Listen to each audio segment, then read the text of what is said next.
So basically, it occurred to me that one of the most important things to consider when doing impressions of, of doing voice impressions is to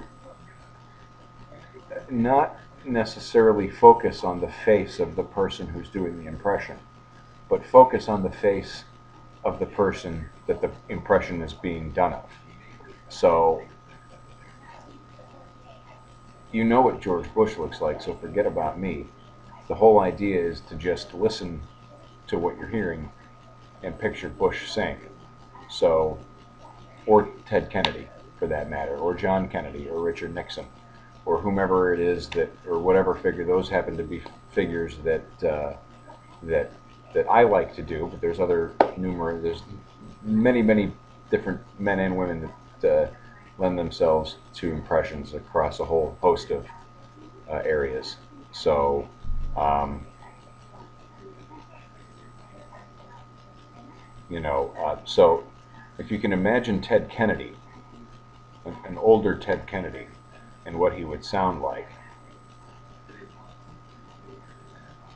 I'll do an impression of an excerpt from, or a paraphrase of an excerpt from a debate between Ted Kennedy and Mitt Romney, which took place at Faneuil Hall in 1994 during the Senate race for Massachusetts in 1994.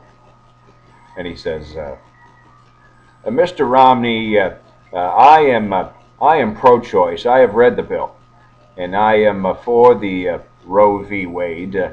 Mr. Romney is multiple choice.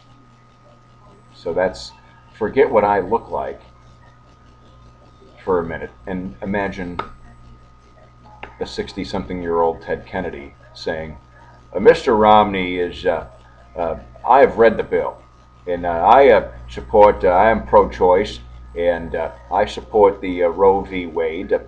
Mr. Romney is multiple choice. So it's important to bear that in mind when listening to one do an impression, because it's really not important to really bear too much in mind to what the person giving the impression looks like. It's more important to envision or imagine the person that the impression is being done of saying what the impressionist is uttering. So that's that. Hope that makes sense.